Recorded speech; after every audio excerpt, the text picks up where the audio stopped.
Continuando en JNE Noticias, nos acompaña ya en el set Eduardo Vega Luna, director del Instituto de Ética y Desarrollo y también ex defensor del pueblo, quien le damos la bienvenida. Muchas gracias, Jorge, por esta invitación y gracias por la oportunidad de dirigirme a toda la teleaudiencia. Doctor, aprovechando su presencia aquí en JNE Noticias, queremos consultarle acerca de una... usted ha mencionado de que existe o que está de acuerdo en todo caso de que personas tengan impedimentos para postular si tienen algunos temas de, por ejemplo, de prisión preventiva, en el caso de algunas autoridades que se han mencionado. ¿Esto ayudaría al mejoramiento de las autoridades?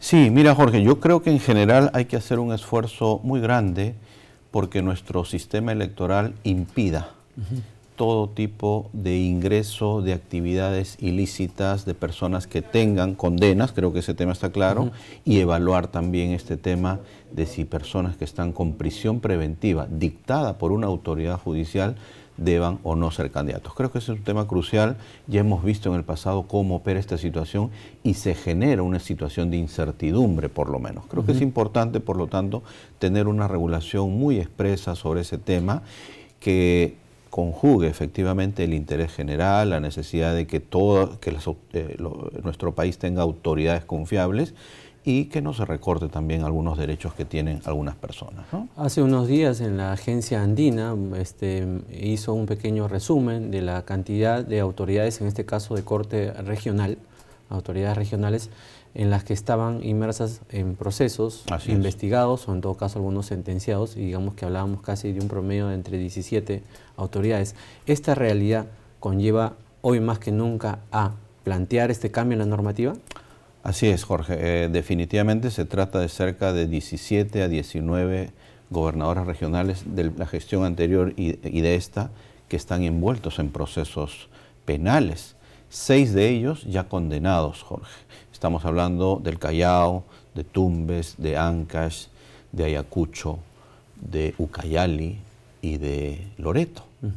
Y hay otros tantos que estando presos están en proceso en este momento. Eso genera realmente una situación de incertidumbre, de ingobernabilidad en estas regiones. Miremos Ancash, que ha tenido que salir de un gobernador regional, eligieron a otro, otra persona también ha sido condenada y han tenido que elegir una tercera persona. Entonces eso finalmente habla de una gestión que está siendo muy difícil llevar en algunas regiones y creo que el mensaje tiene que ser muy claro. Hay que sancionar drásticamente la corrupción y también hay que lograr viabilidad en la gestión de los gobiernos regionales y locales. Creo que ahí está el gran reto de cara a las próximas elecciones regionales del 2018 y por eso creo que la urgencia, con mucho respeto, de solicitarle al Congreso de la República que se puedan hacer los cambios, las reformas electorales prioritarias que el Perú requiere.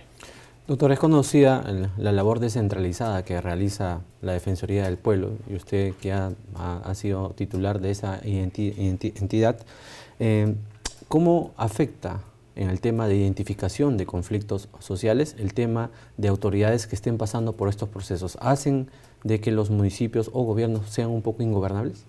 Mira, sin duda se genera una situación de inestabilidad, ¿no? Porque tú no identificas a la autoridad, hay permanentes cuestionamientos, no hay esa legitimidad que debe tener la autoridad cuando desarrolla su función y se genera un ambiente que yo diría no es lo mejor para el buen desarrollo, la ejecución de proyectos, la marcha presupuestal en los gobiernos regionales y locales.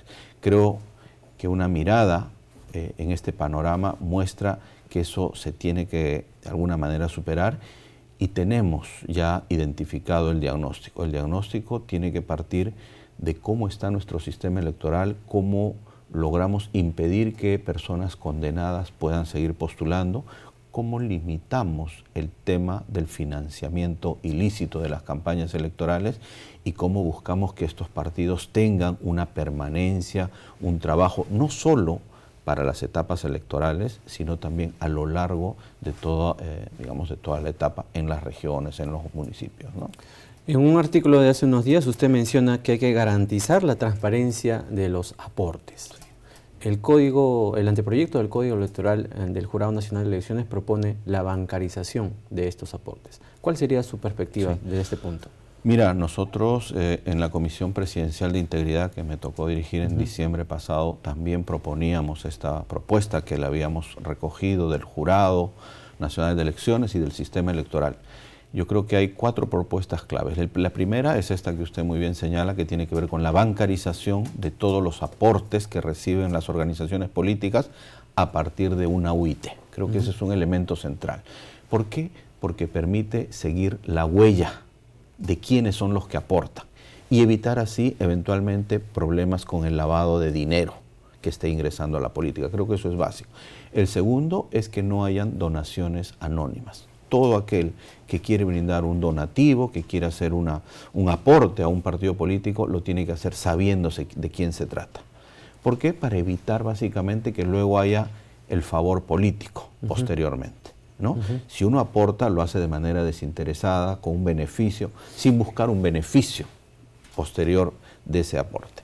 Tercer elemento es evitar o ponerle límite a las actividades de proselitismo.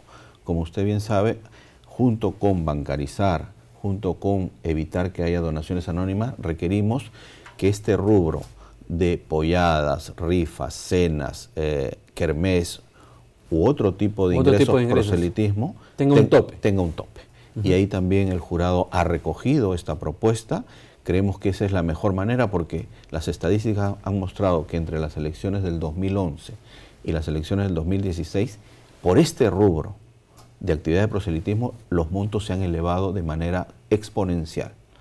Y entonces necesitamos ponerle un tope porque por ahí está, como se dice, el tubo de escape, la salida que han encontrado algunas organizaciones políticas para seguir financiando y no hay ninguna manera de controlarlo. Hay que ponerle un tope en relación con el universo de recursos que declaran. Y lo otro, y que creo que está recogido en la propuesta del jurado, es que podamos tener sanciones no solo de tipo pecuniario para quienes infringen estas normas, sino también sanciones de carácter político, ¿no? Que vayan justamente a sancionar a la organización política, al candidato, si es que no cumple con bancarizar, con no tener donaciones anónimas o se excede de estos límites que se pueden poner a las actividades de proselitismo. Sanciones, ¿no?, que podrían ir hasta la cancelación en el ROP, ¿no? Yo creo que sí. Yo creo que tiene que ser gradual, pero sin duda tiene que haber la posibilidad de colocar o de imponer una sanción grave como esta, ¿no? Estimado doctor, ¿le parece si nos sigue acompañando? Vamos a ir a una breve pausa y seguimos conversando sobre reforma electoral. Claro que sí. Ok, vamos a una breve pausa.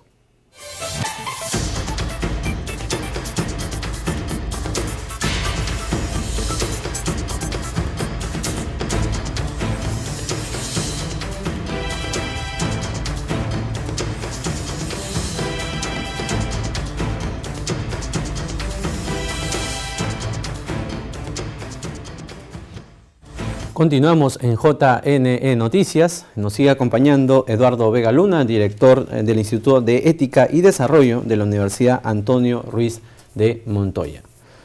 Conversábamos antes de la pausa, doctor, la importancia del tema de estas reformas para el fortalecimiento de la democracia en el país. Pero es imposible no poder hablar de reformas y de las propuestas si es que no terminamos en una que encaja la participación del sistema electoral dentro de la democracia interna de los partidos. ¿Por qué es importante la participación del sistema electoral en estas elecciones internas de los organismos?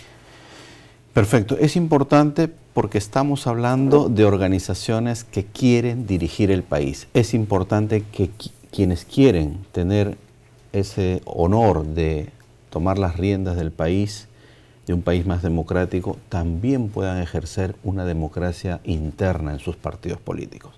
Entonces hay como dos piedras importantes o dos cimientos importantes. Por un lado, lo que acabamos de hablar del financiamiento, de cómo se financia nuestra política, y por otro lado, cómo hacemos más democráticas las elecciones internas de los partidos. Y para esas elecciones internas creo que la garantía que tenemos es que nuestro sistema electoral, la OMPE, el jurado, puedan participar activamente en estas primarias o en estas elecciones internas de las agrupaciones políticas. Y entonces los candidatos que presentan estas listas finalmente sean producto de elecciones internas con voto universal, con voto libre y con mayor democracia dentro de las organizaciones políticas. Creo y aquí hay una invocación a las agrupaciones políticas, eso va a hacer que justamente muchas mayores personas, sobre todo los jóvenes, se interesen más en la vida política, en la vida partidaria. Pero si los jóvenes ven que no hay democracia al interior de los partidos, si ven que ahí se toman decisiones en un solo sector o en determinada cúpula de estas agrupaciones ¿Ayudaría políticas, a resolver las controversias que existen en estas primarias de las organizaciones políticas? yo creo que sí. Yo creo que ayudaría, como te digo, a una mayor participación en primer lugar y a sentir que dentro de las organizaciones políticas gente joven, gente que viene con nuevos ímpetus pueda asumir nuevas tareas dentro de estas organizaciones políticas, ¿no? Uno de los argumentos de las organizaciones políticas es la falta de financiamiento para organizar, obviamente, sus elecciones primarias o internas. El hecho de que el sistema electoral, hablemos claro, RENIEC elaborando un padrón, OMPE organizando una elección y jurado fiscalizando y impartiendo justicia electoral, es también un financiamiento público. Claro que sí. Claro que sí. Yo creo que y hay la mejor disposición del sistema electoral para hacer estas elecciones internas. Es más, lo han venido haciendo, pero como bien recordarás, invitado, ¿no? A invitación de algunas organizaciones políticas. Hay que reconocer que hay algunas que han hecho esta invitación y creo que los resultados son muy buenos. Entonces, ¿por qué no extender esta práctica? ¿Por qué no obligar a que esta práctica finalmente se haga de manera, valga la redundancia, obligatoria en todos los partidos políticos, ¿no? Ante la coyuntura actual, sí, en vista del panorama político nacional que tenemos previsto, está también la propuesta de evitar el financiamiento de empresas extranjeras y gobiernos extranjeros. Porque es importante la, digamos, independencia del financiamiento en la política. Sí. Mira, yo creo que hemos sido testigos, todos los peruanos, pero toda América Latina y el mundo, de esta grave situación de corrupción producida por Odebrecht y otras empresas brasileñas. Y el modo de actuación de estas empresas era justamente financiar campañas políticas. Creo que eso está bastante demostrado ya que en toda América Latina lo primero que hacían era financiar campañas políticas para luego recibir algún tipo de beneficio en grandes proyectos de infraestructura, de obras públicas, ¿no? Y eso creo que nos lleva a una lección. Hay que impedir que empresas extranjeras puedan financiar campañas políticas. Yo creo que hay que decirlo con absoluta claridad. Tiene que haber un impedimento claro y expreso y con sanciones efectivas cuando eso ocurre. Hoy día sabemos que ha habido eso, pero no tenemos las normas para sancionar esa situación. Y por otro lado, de gobiernos extranjeros igual. No hay forma de admitir que se pueda financiar la política local, la política nacional, con dineros que provienen de otros recursos y que ya te predisponen o te ponen determinados, digamos, condicionamientos a cómo se va luego a retribuir con estos financiamientos, ¿no? Estimado doctor, no quiero culminar la entrevista sin antes preguntarle cuál sería su evaluación acerca del grupo de trabajo de la reforma electoral que pertenece a la Comisión de Constitución del Congreso. Mira, yo particularmente creo que hay una labor importante que ha desarrollado la comisión presidida por la congresista Patricia Donaire.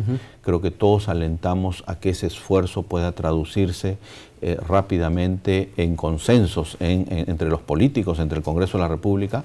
Mi invocación, y lo he hecho y aprovecho el canal del jurado, es que se pueda tomar cierta acción más decidida y más rápida para llegar en mejores condiciones al próximo proceso electoral. Creo que voluntad política hay. Lo que yo quisiera llamar la atención es sobre los plazos que se tienen y sobre la necesidad de priorizar una agenda de trabajo que vaya a lo sustantivo y al problema central en este momento, que es el financiamiento ilícito de la política, que no sigan ingresando dineros ilícitos a la política y ver la posibilidad de avanzar en una mayor democracia en los partidos políticos. De cara a las elecciones regionales y municipales, ¿no? Sí, mira, las elecciones son el próximo año, pero necesitamos que este marco jurídico, este marco electoral esté listo lo más pronto posible, de ser posible en esta legislatura, para poder tener un marco mucho más claro y poder tener las herramientas, el sistema electoral tenga las herramientas para poder fiscalizar mejor esta situación, ¿no? Doctor Eduardo Vega, queremos agradecerle tremendamente su participación aquí en JN Noticias. Muchas gracias. Vamos a irnos nosotros a una pausa y retornamos con más información.